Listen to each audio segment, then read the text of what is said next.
every single day. There's this tiny, narrow strip of water that, well, it basically decides the fate of the entire global economy. And get this, if it ever shut down, we would all feel the pain within hours. So today, we're going to dive into what is, you could argue, the single most dangerous and most critical trade route on Earth. Okay, so our journey starts at a place that's literally known as the world's choke point. And yeah, when you look at it on a map, it's just this tiny little passage, but it holds this incredible, almost unbelievable power over all of us. We're talking about the Strait of Hormuz. And when I say tiny, I am not kidding. At its absolute narrowest point, the shipping lane is just 33 kilometers wide. That's, about 21 miles? Think about that. That is a ridiculously small gateway for the sheer amount of stuff that has to squeeze through it. The amount of oil we're talking about here is it's mind-boggling. Almost 20% of the entire world's oil supply. You know, the stuff that basically runs our modern world, all of it funneled right through this one little spot. Every single day. Yeah, just let that sink in for a second. For every 5 barrels of oil being used anywhere on the planet, one of them came through here. It's a crazy level of dependency on one tiny, and let's be honest, incredibly vulnerable spot. So let's really dig into what that dependency means, because this isn't some high-level, abstract economic thing. Oh no, this has a direct impact on your life, and it doesn't matter where on the globe you're listening from.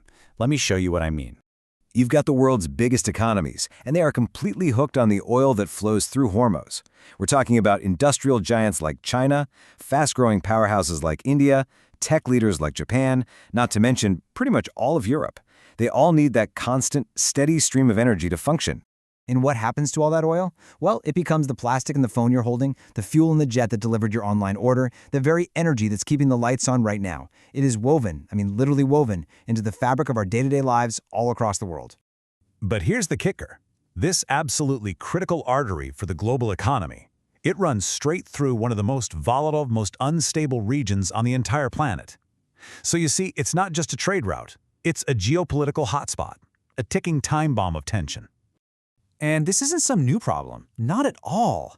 For decades, this whole region has been just full of conflict. There's a constant heavy military presence and this feeling of, deep uncertainty. The danger is always there, just simmering right below the surface. So all of this builds up to one pretty terrifying question. What if the worst actually happens? What if that flow of oil just stops? The fallout wouldn't just be bad, it would be immediate and, frankly, catastrophic. So let's play this out. What actually happens if this choke point gets shut down, even for just a couple of days? What's the domino effect? Okay, first thing, pure panic.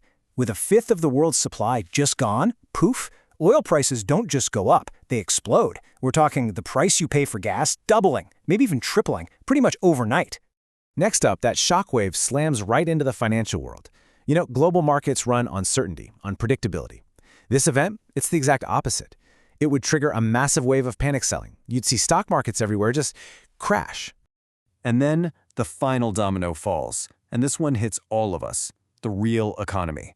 With energy prices through the roof and markets in chaos, businesses just stop.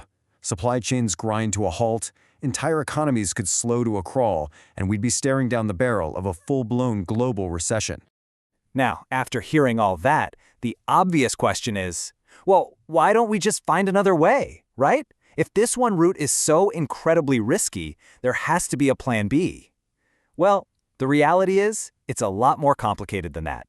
Sure, there are some pipelines that go over land, but here's the thing. They can only handle a tiny, tiny fraction of the nearly 20 million barrels that squeeze through the strait every single day. The hard truth is, there's just no other route, not by land, not by sea, that can even come close to replacing that volume. We are completely and utterly dependent on this one fragile connection. So when you boil it all down, this isn't really just a story about oil tankers and a skinny bit of water. It's a story about energy. And energy, it's the absolute backbone of modern life, which means that controlling that energy, or even just having influence over a choke point like this one, that translates directly into power, into stability, into global influence. It makes you think, right?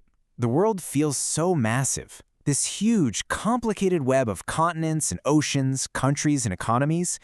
But sometimes, as we've just seen, everything, absolutely everything, can depend on a single, tiny point.